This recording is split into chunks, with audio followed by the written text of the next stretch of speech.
Hi, my name is Andrea Ferroni, and in this video I want to talk to you about the amplification of the didgeridoo for studying, not for concert, for studying. And many beginners and sometimes even players, they play didgeridoo for a while, they discover that if they play with a sort of amplification, even a natural amplification, they play better. So they ask me why. And some other, when they listen someone who say, I play better if I amplify, they ask why. And the thing is, we could study or read some books or research from Alfred Tomatis. Alfred Tomatis is a researcher from France, and he studied how the vocals and the ear work together. Yeah, because if we want to sing, for example, we need to listen very carefully every small detail. So if you have in mind some videos from 20 years ago, 30 years ago, and even more, you could find singers, they sing sometimes with a hand close to their ear. Nowadays, it doesn't happen so often, because now they use headphone, for example, or they use more some loudspeaker close to them. And the thing is, if you have in mind another example, if you have in mind painter, they use to paint in a so small portion of maybe of wood, and in this small portion of space they were able to paint a huge painter with lots of details, and they had only one chance to do it, and the way was, or is, to use a quite big lens. If you use a lens, this small portion of space become bigger, and so if you are trained to do that, you can easily painter like if you have a bigger space.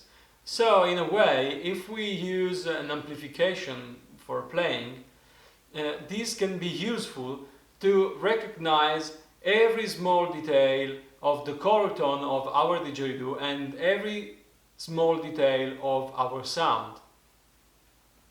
So you can imagine that doing so, you could recognize every small mistake, and you can make it better as soon as you listen it.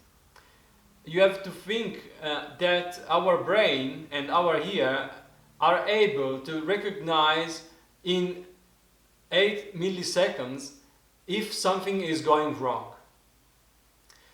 So if I have an amplification, every small detail can tell us to push more the lips, or to push more with our belly, and so on. So I just give you another example. Years ago I went on stage for playing with a band. I was there with my instrument, and they said, come with us and try to play something, try to improvise something with us. And they give me, given that we didn't have any try before, it was a surprise. So they gave me the microphone of the singer. The thing was, the singer preferred to use a vibrato effect with a pedal. And this is really terrible, because for very long notes the tuning moved.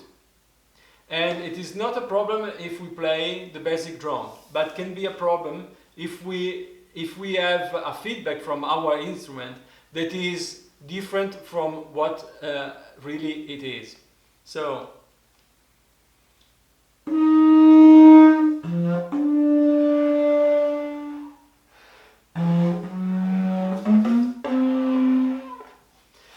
do so and I can't recognize exactly the keynote that I'm playing, it's something like if you are running in the dark and someone moved the carpet under your foot. This is really bad, trust me. So I made a couple of mistakes and I had to change completely what I was doing. Then, this is just to tell you, pay attention in the place where you are going to play, pay attention to listen to you better. It's not just because we have to take care of our ego. So we don't want to play very loud just to enjoy. That is good anyway. Just pay attention to have the same volume of the other component of the band, just because it is a matter of respect. But if you're at home, it's not just for our ego. It is because we can learn more and faster. So you can have several things to do, avoiding maybe spending money. And the first one is try to play in front of a wall, because the instrument is quite long, so the sound get out from the bell and the sound move away from you. So try to play in front of a wall or maybe in a corner. The best position is the corner in a small place, so the bathroom can be the best. And if you play in the bathroom in a corner, there you have the bigger amplification, especially for the low frequencies. This is why in studios where you go for recordings, that kind of corners are immediately treated with something to calm down that kind of frequencies. And if not, you can also, if you have maybe space and you don't have neighbors close to you, you can also buy a microphone and a loudspeaker. Anyway, try to do the best for you, and trust me, it is not just for your ego. It is because you really need to listen to you as best as you can. So I gave you several information, and if you Google these topics on the net, you will find lots and lots of information. If not, you can ask in the comments below. If you appreciated this video, please thumb up. If not, if you didn't like it, no worries, thumb down, but write me some feedbacks if you want. If you have other questions, please send them to me. I'm receiving several questions, so I'm trying to answer you as fast as I can. But at present I have about 20 videos that I'm going to make. So if you have a very important question that I say, yeah, this is very cool, probably I will publish some video before the others.